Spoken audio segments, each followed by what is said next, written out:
본문교회 성도 여러분, 그동안 평안하셨습니까? 참으로 오랜만에 다시 여러분들 뵙고 또 말씀으로 나누게 돼서 감사합니다. 저희가 여기 이렇게 높이 또 달아주셔서 감사한데요.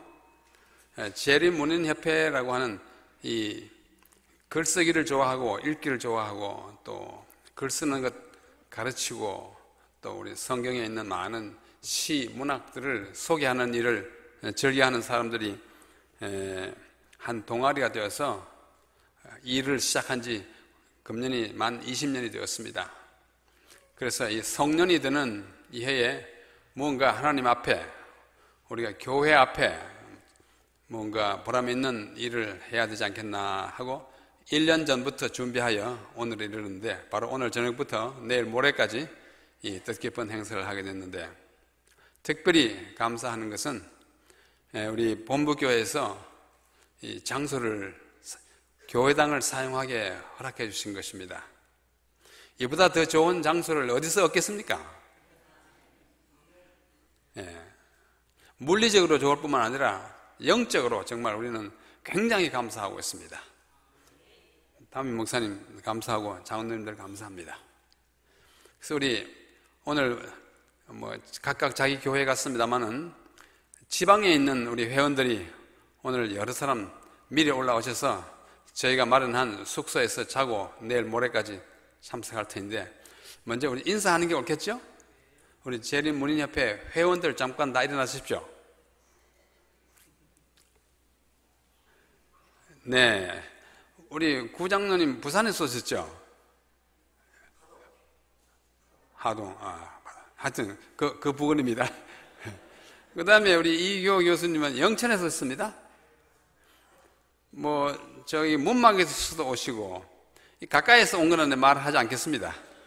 또 우리 충청도에서 오시고, 멀리서 오셨습니다.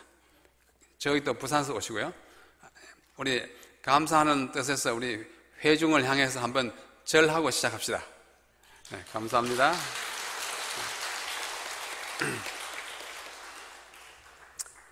이제 이 그림 잘 나옵니까?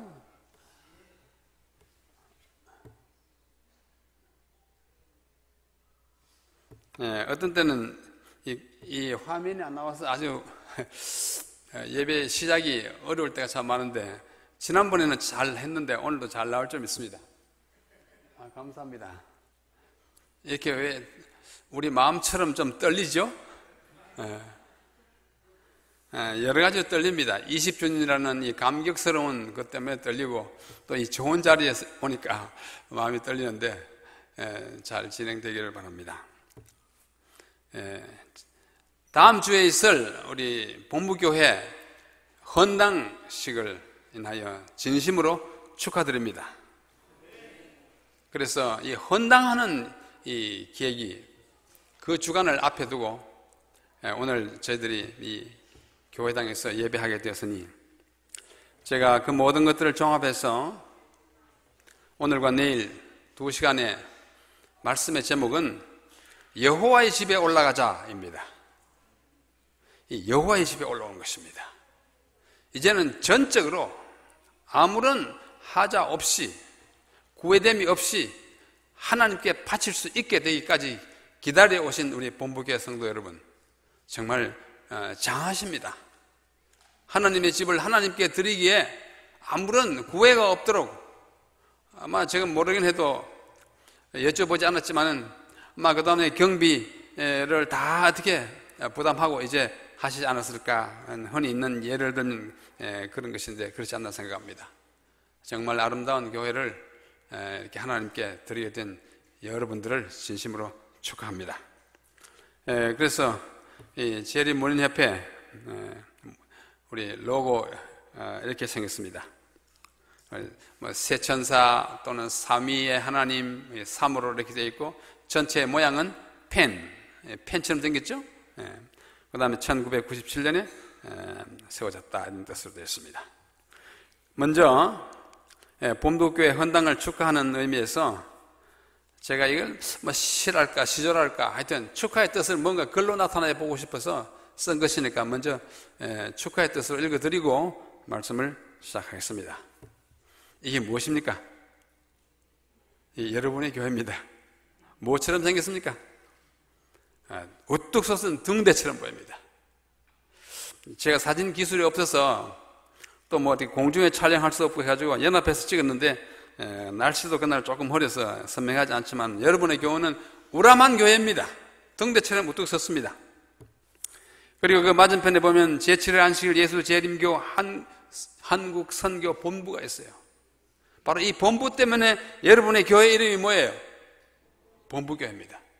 속하기는 동종한 합에 속했지만은 정말 뭐 연합회적 본부교회라고 해도 과언이 아닐 것입니다. 본부교회입니다.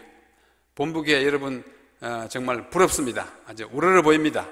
아주 훌륭한 교회 구성원인 것을 치하에 마지 않습니다. 본부교회 헌당을 축하하며 제가 우리 담임 목사님과 통화도 하고 역사가 어떻게 되냐 좀 물어봤습니다. 그랬더니 100년이 훨씬 넘었습니다.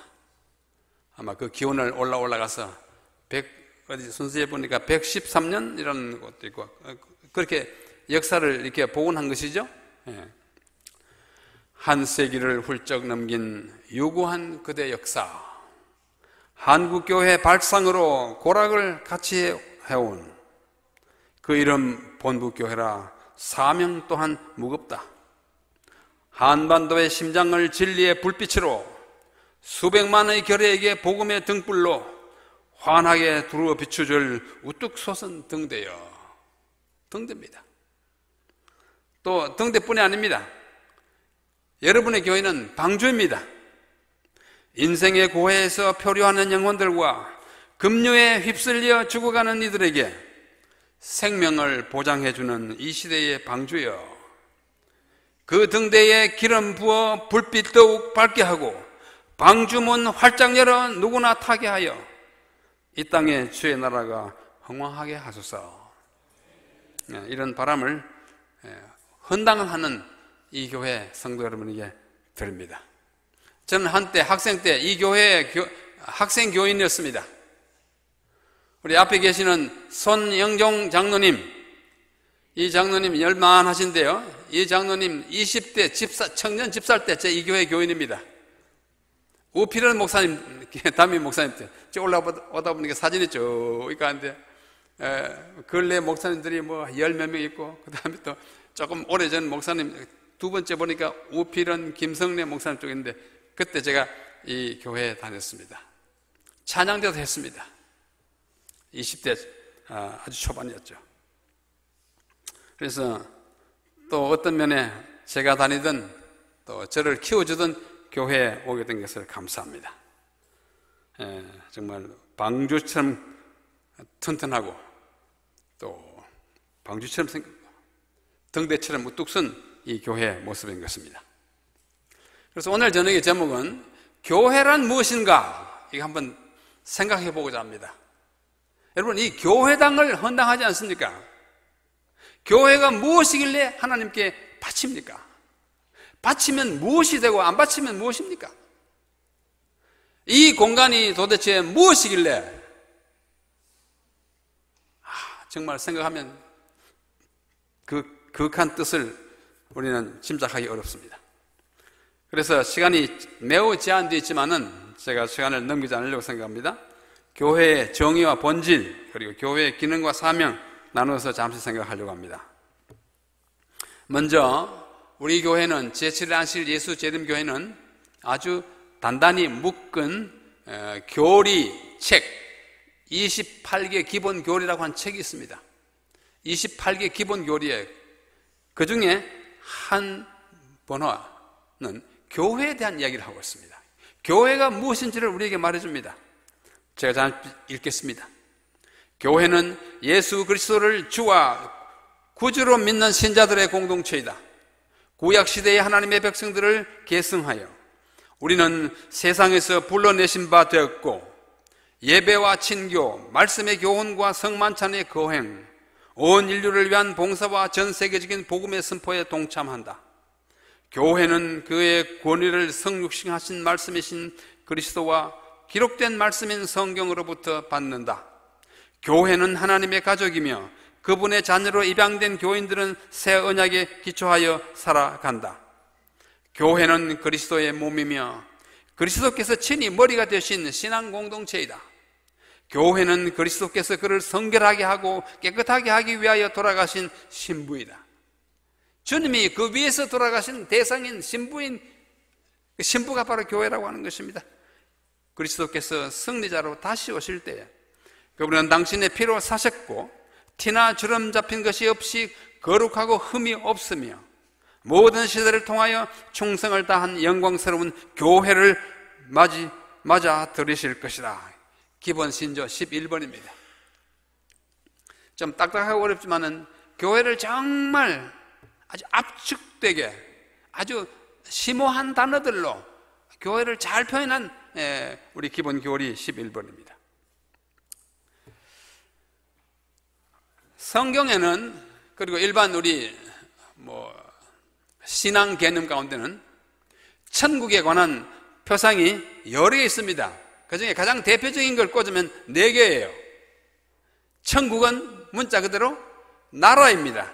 천국, 나라 국제잖아요. 나라이기 때문에 우리는 그 나라에 충성해야 하고 그 나라를 사랑해야 합니다. 이 땅의 나라는 우리가 갈 천국이라고 하는 그 위대한 나라 개념의 하나의 그림자이기 때문에 이 나라에 얼마나 충성하느냐를 보면 저 나라에 얼마나 충성할지를 판단하고 짐작할 수 있어요. 그래서 우리는 애국해야 합니다. 이 나라의 이념이 무엇인지 상관없이 우리는 애국해야 합니다. 비록 공산주의 국가라도 애국해야 합니다. 여러분 오해하지 마십시오. 공산주의 국가, 공산주의 이념은 우리가 사랑할 수 없지만은 그런 치하에 있다 나라는 사랑해야 돼요. 공산주의를 우리에게 막 강압하면 우리는 반대하고 항거해야겠죠. 그러나 나라는 우리나라인 거예요. 우리 나라에는 충성해야 합니다. 물론 하나님의 나라를 섬기는 일에 방해하거나 반대되는 개념으로 있는 나라는 민주국가가 아니라 어떤 나라라도 우리는 절대적인 충성을 할 수가 없습니다. 그러나 일반적인 개념의 나라예요. 하나님 나라는 나라입니다. 하나님 곧 예수님은 왕이시고 우리는 그의 백성이에요. 백성은 나라의 왕에게 충성해야 합니다. 그래서 우리는 애국가 부릅니다. 그래서 애국가 우리 찬미가에 있습니다. 참 아름다운 찬미가입니다. 둘째는 오늘 둘째는 뭐냐면 가정이에요. 가정. 하늘나라는 집입니다. 집. 국가를 집이라 그러지 않습니까? 국가는 뭐예요? 나라잖아요. 나라 이거 집이잖아요. 집가짜예요. 그죠? 국가는 큰 집입니다. 가정은 효성을 가진 자녀와 또 부모에 대하여 또는 서로에 대하여 성실하게 의무를 지키는 사람들로 구성된 소규모 단체가 가정이에요.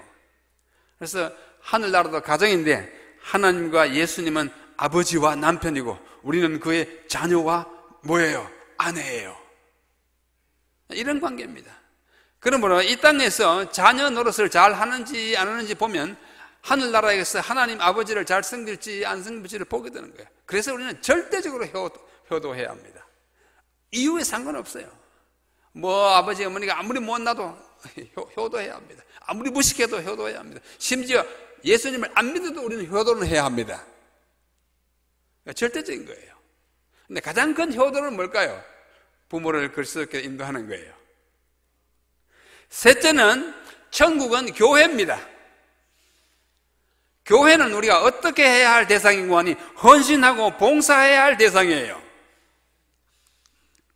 그래서 하나님 예수님은 이 교회의 목자이고 하늘 교회에 우리는 하늘나라에 가면 또 그분의 양이에요. 이 땅에서 성도로서 우리 목회자에게 어떻게 신뢰하고 또 그분들의 지도를 어떻게 받는지를 보면 하늘 목자에게 우리가 어떻게 살아갈지 가늠하게 됩니다. 참 잘해야 됩니다. 또 한편으로 천국은 하나의 학교예요. 천국은 학교입니다. 예수님은 우리의 위대한 스승님이세요. 우리는 그분의 제자예요.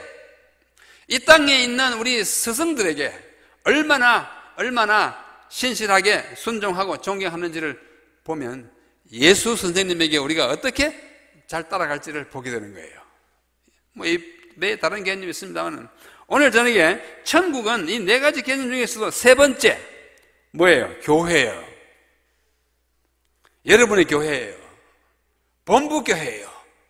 본부교회가 도대체 무엇입니까? 여러분에게 있어서 나와도 되고 안 나와도 되는 어떤 단체입니까? 헌신해도 되고 안 해도 되고 교회가 어떻게 돌아가는지 난 알아도 되고 몰라도 되고 그런 단체입니까? 아닙니다. 우리는 정말 신실하게 섬겨야 할 대상이 교회인 것입니다. 그럼 이 교회가 뭐냐? 우리가 흔히 교과 공부를 통해서 설교를 통해서 많이 들었을 것입니다. 에클레시아, 불러냄을 받은 자들이에요. 불러냄을 받은 사람들의 단체입니다. 그래서 교회예요. 또 총회이고 회 중에 회가 모일 회자 아닙니까? 모인 사람들이에요. 한 사람은 교회가 되기 힘듭니다.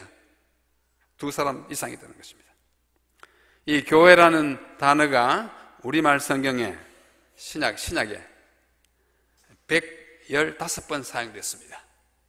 제가 그저께 다시 찾아봤어요. 115번. 참 많이 사용되는데 그 중에 복음서에는 마태복음 16장에 딱 2번 써있고 다른 복음서에는 교회라는 단어가 없어요. 사도행전에는 20번이나 쓰였습니다. 아주 많이 쓰였어요. 가장 많이 쓰였습니다. 왜냐하면 그때 이미 교회가 탄생했기 때문입니다. 그런데 바울 선생님이 로마서, 고린도 전서, 후서, 갈라디아, 에베소, 골로새 쭉 내려가면서 14편의 편지서 가운데 몇 번이나 교회라는 단어를 쓰는 거니 65번 썼어요. 요한계시록에는 19번 있어요. 바울은 교회에 대한 그 애정으로 가득 찼던 분이에요. 교회가 어떻게 될까 봐 아주 염려하던 분이에요. 교회를 세우기 위해서 피나는 노력을 하던 분이에요. 세운 교회를 위해서 아주 안간힘을 다해서 그 교회가 무슨 문제가 생겼다면 밤잠을 자지 않고 편지 쓴 분이에요. 교회를 위해서 태어났고 교회를 위해서 죽은 분이에요. 그런데 이 교회는 왜 그러냐면 사도행전 20장 28절에 가장 적절하게 표현되고 있어요. 교회는 하나님이 피로 사신 것입니다. 본부교회는 하나님의 피로 사신받은 교회예요. 이 사상이 깊숙이 우리 마음속에 뿌리 잡지 아니하면 교회 와서 큰 소리 땅땅 쳐도 가치가 없습니다. 수틀리면 다른 교회 나가도 별 가치가 없습니다. 그럴 대상이 아닙니다. 하나님이 피로 사신 단체가 교회예요. 또 그리스도께서 반석 위에 세우신 교회입니다. 이 본부교회 참 잘 지었습니다. 이전 교회당도 그전 시대로서는 정말 아름다웠어요. 날개빵 2개 있고, 그죠? 근데 지금은 이제 시대에 맞게 더 아름답게 돼서 젊은이들이 여기서 결혼식 예를 드리려고 합니다. 참 아름답습니다. 반석 위에 섰습니다. 근데 그 기초를 반석이라고 했어요. 내가 이 반석 위에 교회를 세우리니, 이 반석이 누굽니까? 천주교 교인들은 베드로라 그럽니다. 여러분, 베드로 아니에요. 베드로 위에 교회 세웠다가는 교회 벌써 무너졌습니다. 이 말을 듣고도 베드로는 어떻게 하죠? 예수님이 잡혀 돌아가시던 잡혀가던 날밤 3번이나 예수님을 부인하기를 넘어서 뭐까지 했어요? 저주까지 했어요. 이런 희미한 친구 위에다가 어떻게 교회를 세웁니까? 그 반석은 베드로가 아니고 예수님 자신인 것입니다. 베드로 자신이 말하기를 베드로전서 2장 4절에 이 반석은 그리스도라고 말씀하십니다. 그런데 구약시대는 교회란 단어가 없고 회중이라는 단어가 있습니다. 회중, 하나님의 백성이라는 말도 하고, 이스라엘 또는 사도행전은 그때 그 교회를, 구약시대 교회를 광야교회라 이렇게 표현하지만 구약 안에는 교회라는 단어가 사용되지 않았어요. 그러나 교회는 있었습니다. 하나님의 백성이 교회예요. 그래서 신약시대로 내보면 이제 그리스도께서 직접 세우시고 그분이 반석되시고 그분이 세우시고 그분이 주인이 되시고 한 이 단체, 교회인 것입니다. 구약시대의 영적, 민족적 이스라엘을 물려받은 영적 이스라엘이 되는 것입니다. 자, 이 교회라는 단어가 직접 사용된 마태복음 16장 말씀을 읽겠습니다. 너무나 잘 아는 저기 가이사라 빌립보 지방을 출장 다니시면서 제자들과 나눈 대화 가운데 사람들이 나를 누구라 하느냐? 엘리야라 하고 예레미야라 하고 뭐라고 그럽니다. 그래? 너희는 나를 누구라 하느냐? 시몬 베드로가 대답하여 가로되 주는 그리스도시요 살아계신 하나님의 아들이시니이다. 주는 그리스도시요. 여러분은 그리스도 하면 예수님이다 하지만 이 그리스도라는 단어에 많은 의미가 포함됐어요. 당신은 왕입니다. 여기 주라는 말은 당신이라는 뜻이에요. 우리말 성경에 나오는 주가 절반 이상이 당신을 다르게 표현한 거예요. 이게는 영어로 the Lord가 아니고 you예요. you. 당신은 그리스도요. 왕이고 제사장이고 선지자이고 하나님의 아들 기름 부음을 받은 자다 뜻입니다. 굉장히 짙은 고백입니다. 그리고 살아계신 하나님의 아들이시니다. 이 말을 들은 예수께서 대답하여 가라사대 발 요나 시몬아 네가 복이 있도다. 이를 네게 알게 한 이는 혈육이 아니요 하늘에 계신 내 아버지시니라. 내가 네게 이르노니 너는 베드로라. 내가 이 반석 위에 내 교회를 세우리니 음부의 권세가 이기지 못하리라. 너 이름이 베드로잖아. 그 베드로의 뜻이 뭐냐? 돌 또는 반석 아니냐? 바로 그 너의 이름의 의미인 반석 위에 교회를 세우고 있는데 그 반석 자체는 사실 자신이에요. 예수님. 그 의미 위에 세운 것이지 베드로 자신을 위해 세운 것이 아닙니다. 교회를 세우니 처음 서 있는 거예요. 베드로전서에 말씀하기를 사람에게는 버림받았으나 하나님께는 택하심을 입은 보배로운 산 돌이신 예수에게 나와. 산 돌이 누구예요? 베드로가 말하기를 예수라 했어요. 자기가 아니에요. 돌은 예수 그리스도인 것입니다. 바울도 그랬습니다. 고린도전서 10장의 말씀을 쭉 합니다. 형제들아 너희가 알지 못하기를 내가 원치 아니하노니 우리 조상들이 다 구름 아래 있고 바다 가운데로 지나가며 홍해를 지나가면서 모세에게 속하여 구름과 바다 사이에서 침례를 받고 민족적 침례를 받고 아주 거대한 침례 물 사이 구름 아래서 민족이 통과하면서 민족적 침례 홍해를 건너는 경험은 침례인 것입니다. 다 같은 신령한 식물을 먹으며 다 같은 신령한 음료를 마셨으니 이는 저희를 따르는 신령한 반석부터 마셨는데 이 반석이 뭔지 아느냐? 예수 그리스도라고 말씀하시는 것입니다. 반석은 그리스도이십니다.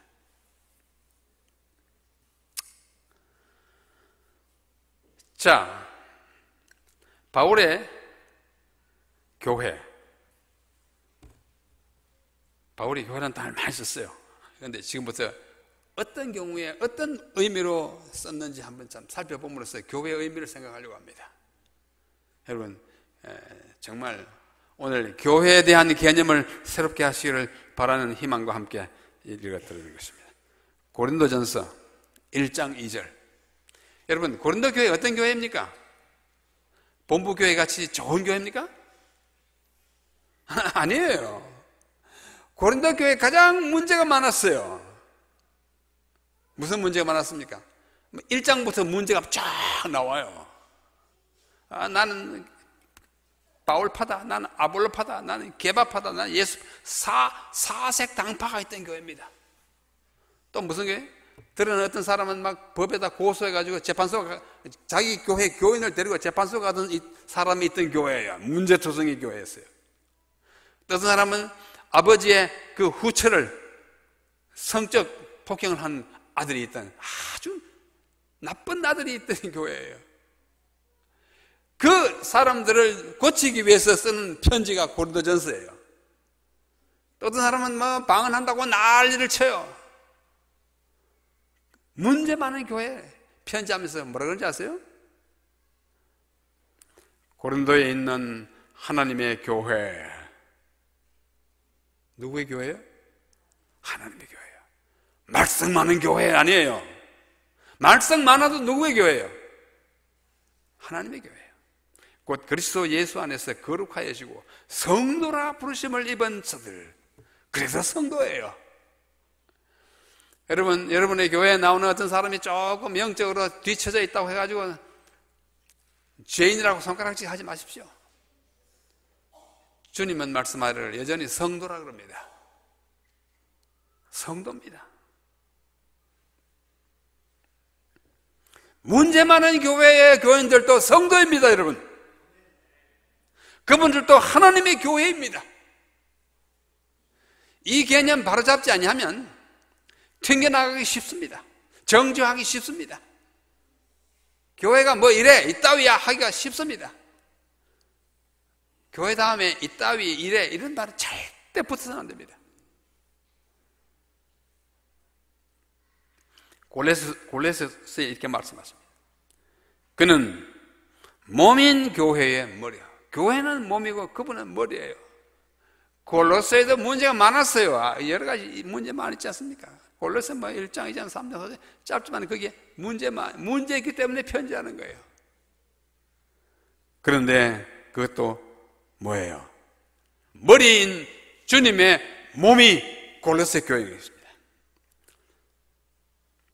골로새 1장 24절, 내가 이제 너희를 위하여 받는 괴로움을 기뻐하고 그리스도의 남은 고난을 그의 몸된 교회를 위하여 내 육체에 채우느라. 아무리 많아도 그 몸은 그리스도의 몸이에요. 이 세상에 예수님이 교회를 세운 이래로 문제 없던 교회 없습니다. 요한계시록 7교회 나오는데 거의 모든 교회 내가 안 오니 너 형편없다고 해. 문제 많다고 해. 내가 교회의 일꾼 된 것은 하나님이 너희를 위하여 내게 주신 경륜을 따라 하나님의 말씀을 이루려 합니다. 골로새 교회를 위해서도 내가 하나님의 명령을 지킨 사람이라고. 디모데에게 말씀합니다. 만일 내가 지체하면 너로 하나님의 집에서 어떻게 행하여야 할 것을 알게 하려 함이니 이 집은 아까 집이라고 집 교회 집이에요. 교회도 집이고 하늘도 집이에요. 이 집은 살아계신 하나님의 교회요 진리의 기둥과 터이니라. 참 디모데에게 이렇게 교회가 어떤 위대한 존재인지를, 얼마나 우람한 존재인지를 말씀하는 것입니다. 요한계시로 넘어가면 요한은 아시아에 있는 7 교회에 편지하노니 이제도 계시고 전에도 계시고 장차 오실 이와 그 보좌 앞에 7 교회는 역사적으로 있던 교회입니다. 이 땅의 교회인 것입니다. 그 교회를 위해서 그분은 돌아가셨고 그 교회를 위해서 그분은 여전히 역사하시고 그 교회 가운데 있는 사람들을, 흠이 많은 우리들을 데리러 이 땅에 다시 오시는 것입니다. 교회예요. 에베소서는 신약에 있는 모든 책들 가운데 신구약을 통틀어서 교회에 대한 이론을 가장 많이 말씀하는 편지입니다. 그야말로 에베소서는 교회론을 위한 편지예요. 몇 구절 읽어보겠습니다. 또 만물을 그 발 아래 복종하게 하시고 그를 만물 위에 교회의 머리로 주셨느니라. 교회는 그의 몸이니, 다시 몸 개념이에요. body, 몸이에요. 몸에는 지체가 많지 않습니까? 그 다음에 만물 안에서 만물을 충만케 하신 자의 충만이 그 안에, 교회 안에, 몸 안에 있어요. 교회는 참 깊고 높은 것입니다. 교회를 보고 욕하면 그리스도의 몸 보고 욕하는 것입니다. 이는 이제 교회로 말미암아 하늘에서 정사와 권세자들에게 하나님의 각종 지혜를 알게 하려 하심이니 교회 안에서와 그리스도 예수 안에서 영광이 대대로 영원 무궁하기를 원하노라. 교회 안에서, 교회는 참 존귀한 개념입니다. 또 이는 남편이 아내의 머리됨이 그리스도께서 교회의 머리됨과 같음이니 그가 친히 몸의 구주시니라. 그러나 교회가 그리스도에게 하듯이 아내들도 범사에 그 남편에게 복종할지니라. 우리 결혼 예식할 때 자주 인용하는 말씀이잖아요. 남편이 뭐냐? 예수님과 같다. 아내가 뭐냐? 교회 같다 그거예요. 예수님은 이 교회를 위하여 희생하셨고, 이 교회는 예수님에게 절대 복종해야 돼요. 남편과 아내, 그리스도와 몸, 교회예요. 그러나 교회가 그리스도에게 복종하듯이 복종해야 합니다. 복종은 어떻게 하는 것입니까? 복종은 해도 되고 안 해도 되는 게 아니잖아요. 이게 누구의 말을 따르는 데는 몇 가지 종류가 있어요. 하나는 순종하는 것이고, 일반적으로 순종하죠. 둘째는 복종하는 것입니다. 복종은 주로 어디서 쓰는 단어예요? 장로님 어디서 써요? 복종. 군대 가면 쓰죠, 군대. 에? 상관의 명령에 뭐 하라? 복종하라. 굉장히 좀 엄격해요. 그 다음에 또 하나 있는데 그건 맹종이에요. 맹종. 그 다음에 부종도 있어요. 붙어가지고 따라가는 거예요. 그러나 이것은 복종입니다. 여기 계시는 여성 여러분, 여러분 남편에게 복종하시기 바랍니다. 여기 우리 집 가족도 여기 있는데 복종을 잘 하는지 모르겠어요. 여러분, 복종하는 것은 그리스도에게 하는 그 일을 연습하는 거예요. 또 남편 여러분, 아내를 위하여 자신을 주님과 같이 하라고 했잖아요. 저는 주례할 때 자주 물어봅니다. 이거 읽어놓고 남편이 하는 일이 쉽겠냐, 아내가 하는 일이 쉽겠냐, 어느 게 더 쉬워요? 둘 다 거의 같아요. 자신을, 아내를 위해서 목숨을 바치는 거 쉬워요, 그게? 남편을 위해서 아내가 복종하는 거 쉽습니까? 무조건 복종하는 거 어려워요. 둘 다 어렵습니다. 교회는 바로 그리스도에게 복종해야 합니다. 자기 앞에 영광스러운 교회로 세우사. 교회는 영광스러운 거예요. 여러분이 앞으로 하늘나라에 가면 교회가 되는 거예요. 그 교회를 지상에서 연습하는 것이 본부교회예요. 여기서 직원회 할 때 큰 소리 빽빽 하시던 분들 앞으로 후회할 겁니다. 본부교회뿐만 아니에요. 우리 교회는 정말 받들어야 합니다. 영광스러운 것입니다. 누구든지 언제든지 제 육체를 미워하지 않고 오직 양육하여 보호하기를 그리스도께서 교회를 보양한 것 같아요. 그리스도께서 교회를 보양해요. 보호하고 양육하는 거예요. 그리스도께서 보호하고 양육하는 것을 어떻게 함부로 난도질을 해요? 그게 안 되는 것입니다. 교회는 존귀한 것입니다. 아름다운 것입니다. 위대한 것입니다. 영광스러운 것입니다. 앞으로 하늘교회에 그러한데 하늘교회의 그림자인 이 땅에서의 우리 교회, 여러분의 교회도 마찬가지입니다. 교회를 나타내는 그 기능적으로 교회를 나타내는 여러 가지 비유 또는 은유 표현이 있어요. 많지만 흔히 꼽을 수 있는 10개를 보면, 첫째 본대로 교회는 몸이다. 누구의 몸이에요? 예수님의 몸이에요. 또 교회는 성전이다. 그래서 다음 안식일에 봉헌하잖아요. 성전을 봉헌, 하나님의 집으로 봉헌하는 거예요. 이 성전이에요. 현대적 신약적 성전이에요.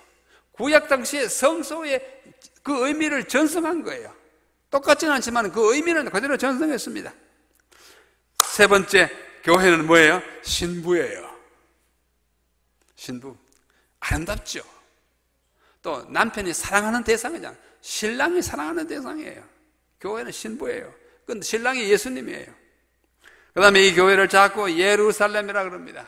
아름다운 도성 예루살렘은 하나님의 그리스도의 신부 이렇게. 그 다음에 등대예요. 제가 아까 읽어드린 거에서 등대예요.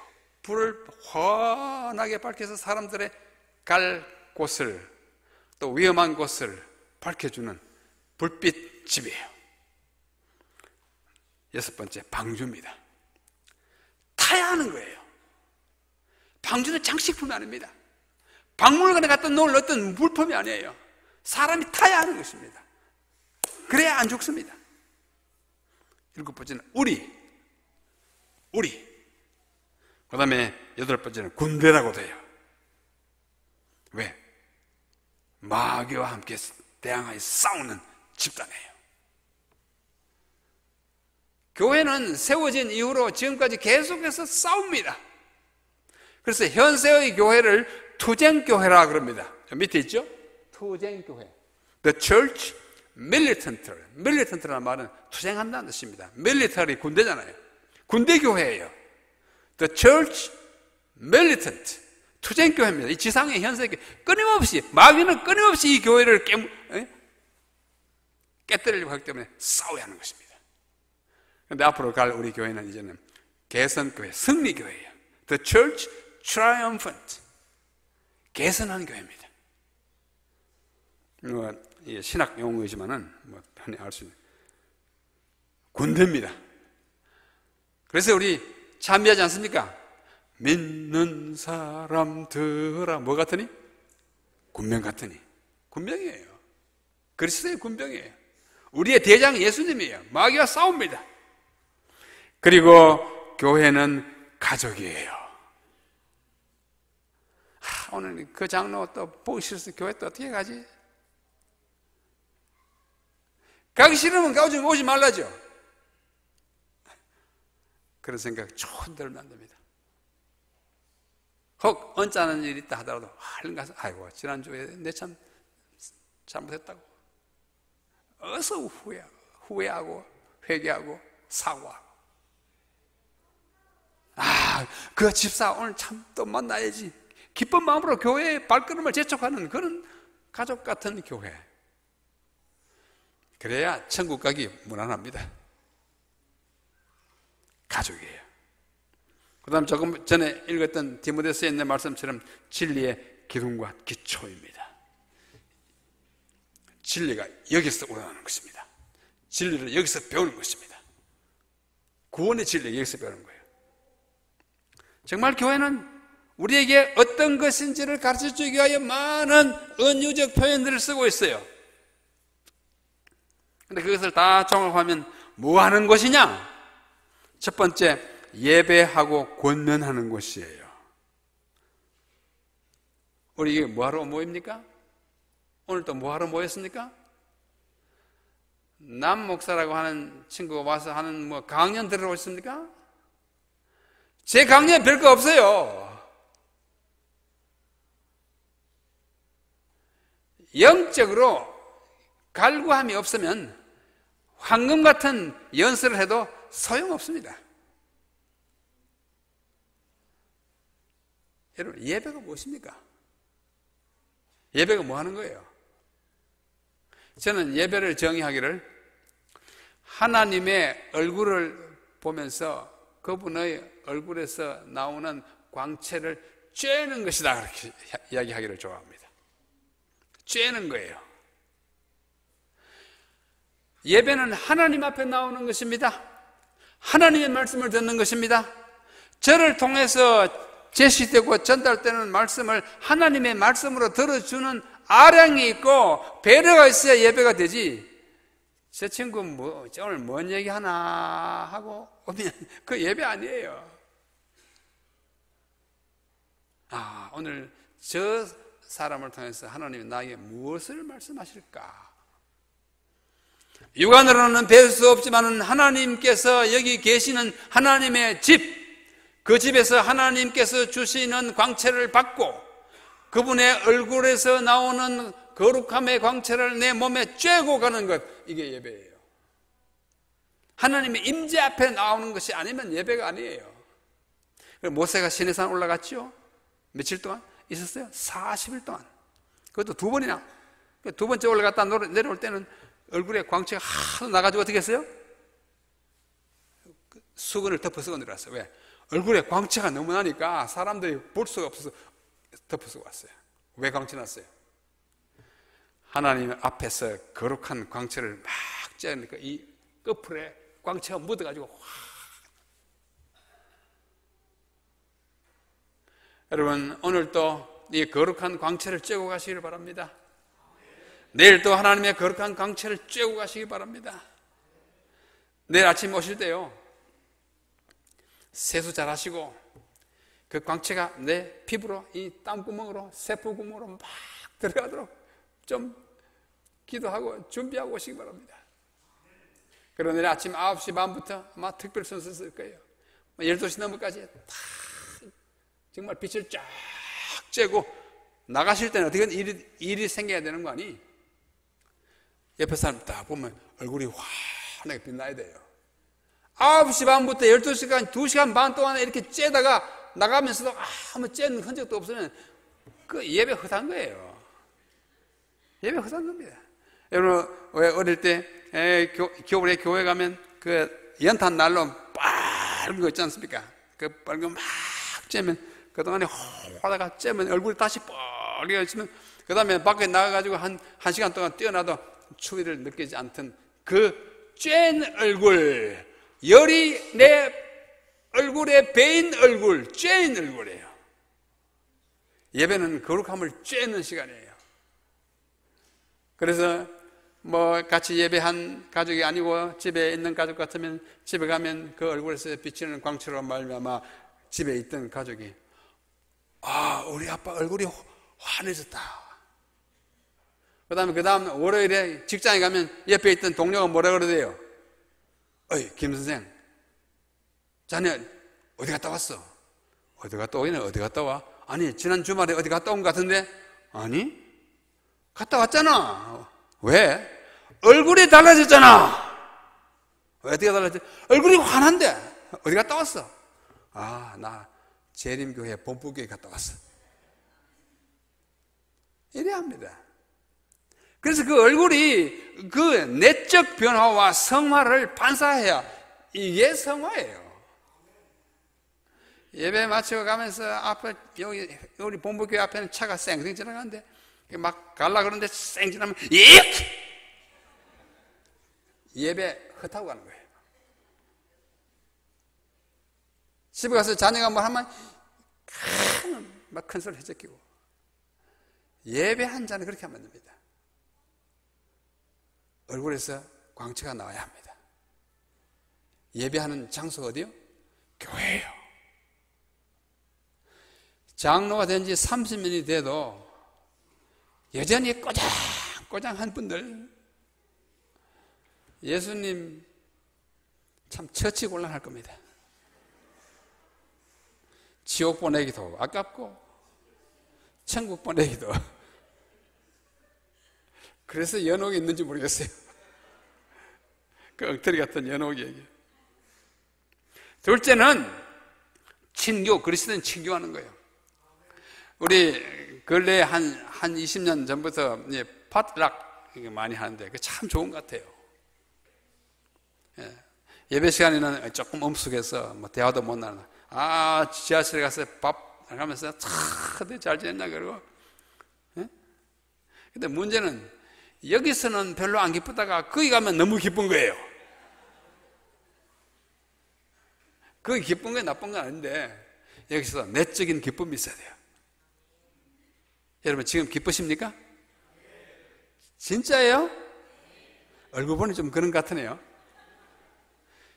그래서 자기 얼굴 거울에 자주 보십시오. 내가 좀 쬐고 있나?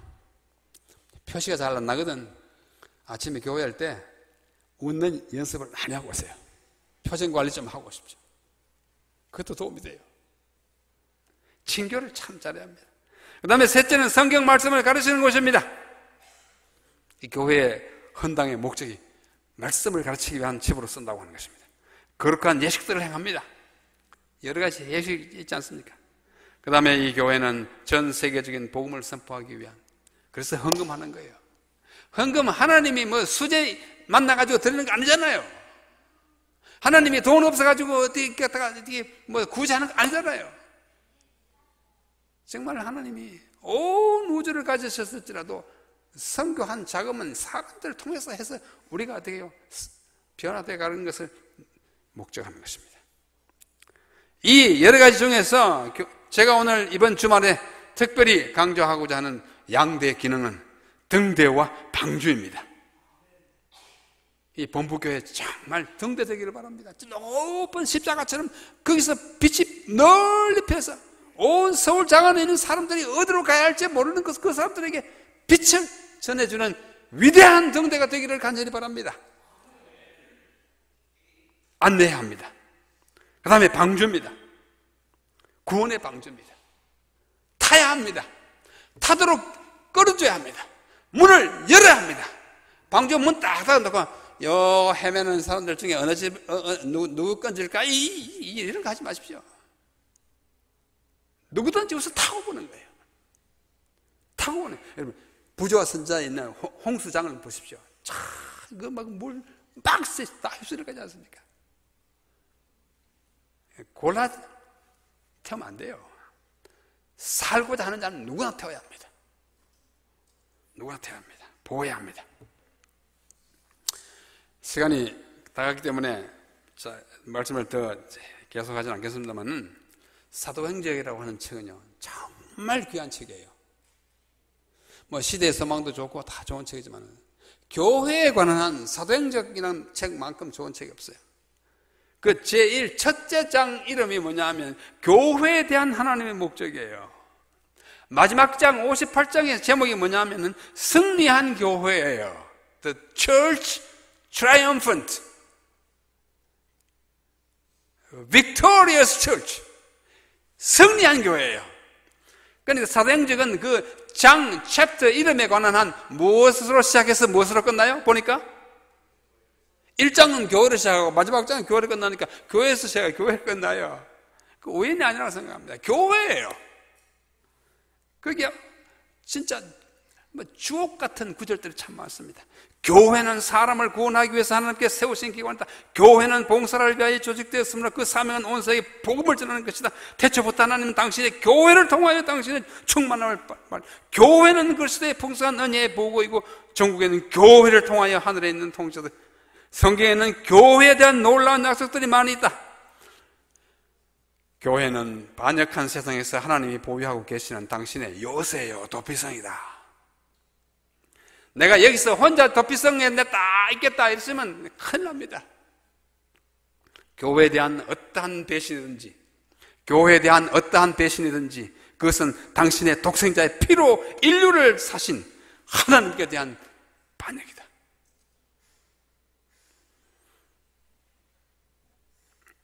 물론 교회에 흠이 많아요. 죄인이 많기 때문에. 그러나 그 구성원 가운데 죄인이 있고 흠이 있다고 해가지고 교회를 배반하면 그 배반하는 사람은 하나님께 대한 반역이에요. 교회를 떠나지 마십시오. 이런 도마뱀 아시잖아요. 도마뱀 꼬리. 도마뱀 꼬리. 이 꼬리가 도마뱀한테 붙어있기 싫어가지고 딱 잘라버리면 어떻게 돼요? 그 꼬리는 즉사합니다. 그냥 그대로 썩어서 없어집니다. 그러나 꼬리 잘린 도마뱀은 몇 줄 있으면 그 꼬리가 다 나옵니다. 여러분이 이 교회를 떠나시면 도마뱀 꼬리 된다는 사실 기억하셔야 돼요. 김 장로님, 교회를 떠나보겠다는 말을 한 번이라도 먹어본 적 있어요? 없어요? 없어요? 좋은 도마뱀. 그렇게 생각하지 마시기 바랍니다. 절대로 내가 교회를 떠나겠다, 나 구체적으로 회기동 본부교회를 떠나겠다 그런 마음은 절대로 줬으면 안 돼요. 그 대신 반대로 내가 죽어도 이 교회를 난 떠날 수 없다. 왜? 이 교회는 그리스도의 몸이기 때문이에요.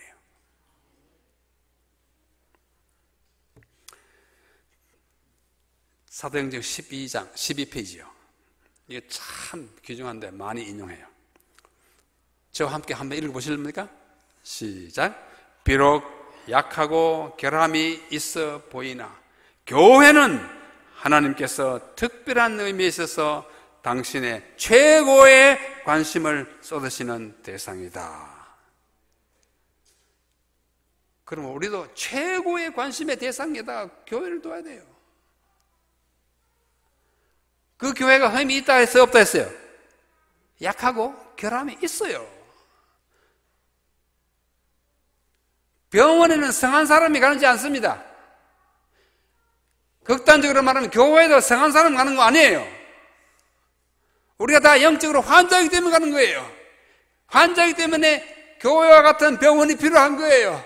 예수님이 그게 의사예요. 여러분, 조금 경한 병을 앓는다고 중병 앓는 사람 얕보지 마시기 바랍니다. 감기 앓다가도 죽는 사람 많아요. 꼭 암 걸려야 죽는 거 아니에요. 우리가 다 죄인이라는 사실을 생각하시면서 절대로 옆에 있는 동료 우리 교인들에게 하나님이 아드님의 몸이라고 일컬어지는 다른 지체, 이 손이 발보고 욕하면 안 되는 건 마찬가지입니다. 오늘날 하나님의 교회에는 슬프게도 형제 사랑이 부족하다. 이 탄식이 본부교회에서는 없는 탄식이 되기 바랍니다. 교회의 성화가 당신의 백성을 다루시는 모든 일에서 하나님의 목적이, 교회가 성화되는 것이 하나님의 목적입니다.